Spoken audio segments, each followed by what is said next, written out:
Hai saudara-saudaraku yang terkasih, salam sejahtera buat kita semua.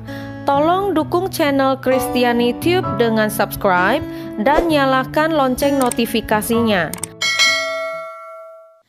Relikui duri suci dibuat untuk menyimpan duri yang kononnya dari mahkota duri yang diletakkan di atas kepala Kristus sebelum penyaliban. Lempengan berlambang yang dilapisi berada di bagian dasar yang menunjukkan bahwa mahkota itu dibuat untuk John Duc de Berry, yang adalah saudara laki-laki dari Raja Prancis Charles V yang memerintah pada tahun 1364 sampai 1380 dan paman dari Charles VI yang memerintah pada tahun 1380 sampai 1422.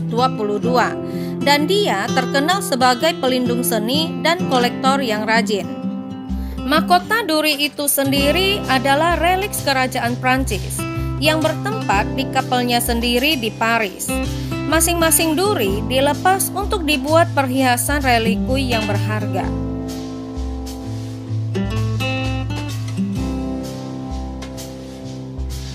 Relikui ini sebelumnya dimiliki oleh Departemen Keuangan Charles V dan John Duc de Berry, dikumpulkan oleh Anselm von Rothschild dan diwariskan kepada British Museum oleh Ferdinand Anselm Rothschild.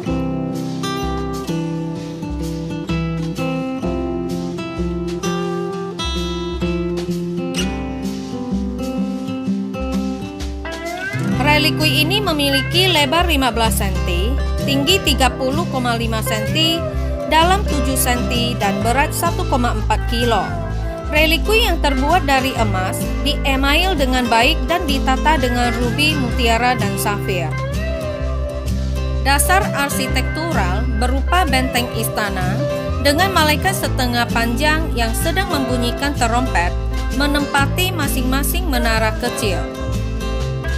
Dua panel di dasar sini yang dilapisi dengan lengan John Duc de Berry adalah bukti bahwa relikui ini dibuat untuknya. Bagian depan adalah penggambaran kebangkitan orang mati.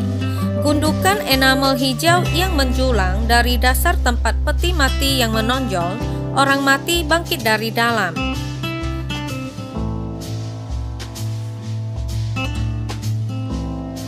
Di atas adalah jendela batu kristal.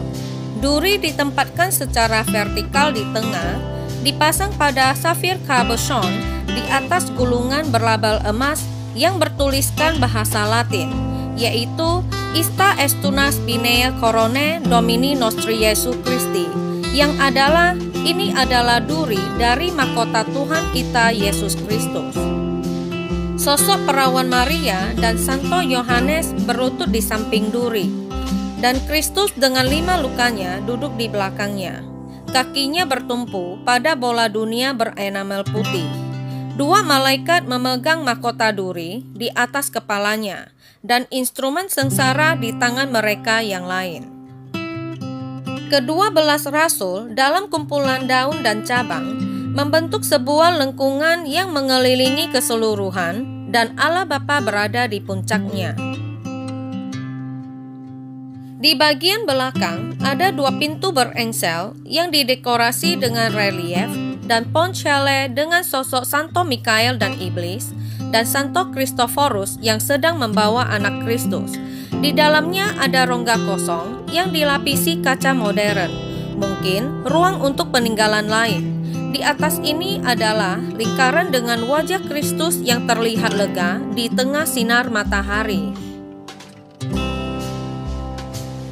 Tidak ada cara sekarang untuk membuktikan bahwa ini adalah duri yang benar-benar dipakaikan pada kepala Kristus.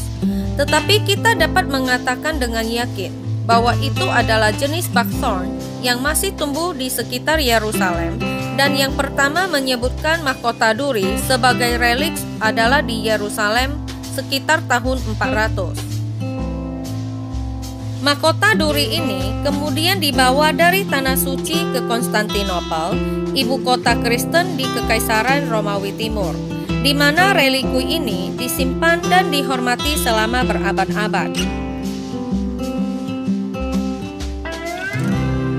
Tetapi tidak lama setelah tahun 1200, kaisar miskin itu menggadaikan mahkota duri ke Venesia dengan nilai uang yang sangat besar.